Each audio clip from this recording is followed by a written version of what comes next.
Hello again. I hope that I can be heard on this video. Okay, so this one are my other pair of glasses. So they let you try on 5 pair of glasses altogether, and this is probably like, I don't know.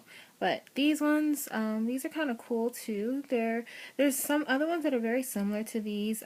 These ones are called, hold on, they're called the Abbots. Abbots.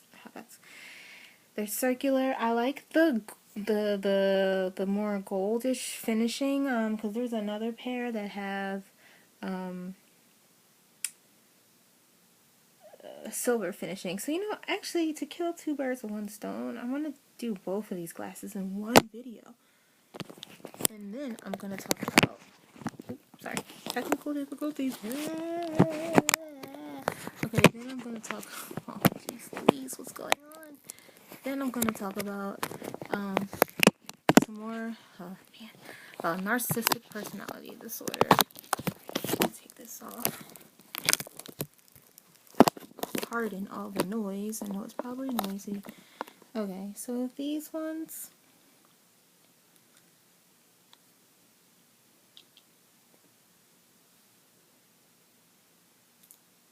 Okay. And then these are the Miltons. Alright, these ones are silver, silver color. They're bigger, a little wider in the frames. Pardon the glare. So yeah, I just wanted to see these glasses in motion other than just taking pictures with them, because sometimes you need to see what they look like when you're moving, see how they fit your face and stuff. Okay, so yeah, I've kind of noticed that, like, surprisingly, that I tend to need glasses, I think, that are a little bit more smaller in frames. I thought, like, oh, I would need, like, wider frames, but it seems like the smaller, even some medium-sized frames are a little big on me, I've noticed. So that's kind of good to know. Anyway, okay, so let me get to this video. I'm rambling. I don't know, maybe I'll post this and see the opinions of people, what they like. Okay, so let me actually switch these glasses. Put on another pair. Wait, how many pairs did they give me? Oh crap, I don't know. Oh, alright. So these are the ones that I was actually thinking about getting. There's a fingerprint on them. Ooh. Alright, so let's try these on. I'm going to be switching glasses probably throughout this whole video. Maybe if I remember to do it while I'm talking. So, okay. As I've been saying, doing some knowledge of research and information, I'm gaining a lot. Just even recently, it's just been mind-blowing. So, there's overt narcissism, and then there's covert narcissism. From my understanding, I haven't done as much excessive research, but from what my understanding is, they're very basic, simple, basically. Overt narcissist is more of a person that's very out there in your face. They kind of make it really known to others, like, this is who I am, like it or love it. They don't really care too much about how other people see them. I mean, I think they do, because narcissists, they do care in a way what other people think of them, but overt narcissists it's kind of almost like in the name. They're overly showy, overly, like, that's how I kind of think of it. Like, they I know somebody used the example of, like, Donald Trump. If you need to, like, have an example in your mind of, like, that type of person, and, he's not officially diagnosed, I don't believe, as a narcissist, but just to give you, like, an example of, like, someone who's very, like, they, that's that. So a covert narcissist is more, they're a little bit under the radar with it. They're more, they they put on a certain persona. They act very nice and, you know, very polite. Like, everything you would want them to act is how they act, you know. But behind closed doors, their narcissistic tendencies show.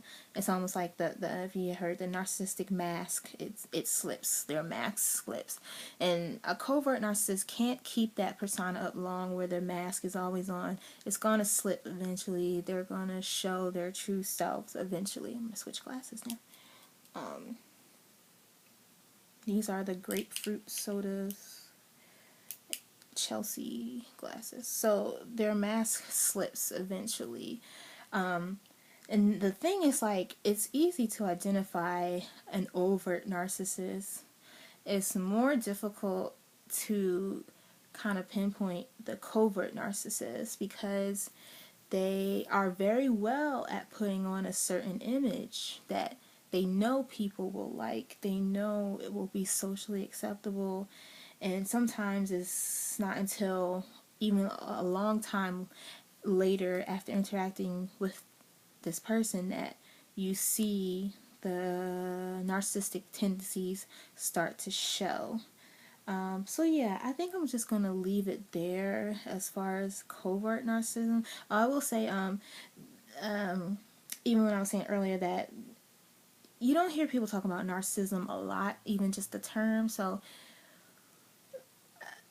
I believe that there are narcissists that we have encountered and we may not have known it. You know, they may be the covert narcissists where you don't know that they're interacting with you, but when you spend more time with these people, you will eventually see their mask slip.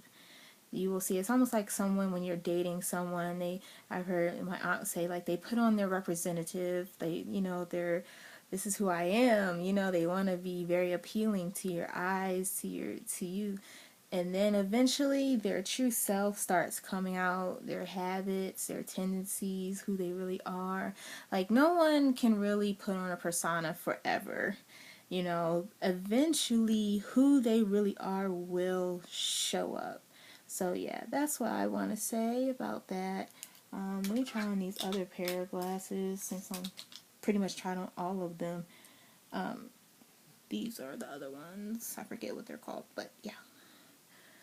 These are kind of cool. I was saying, like, they look like Harry Potter-esque, very studious.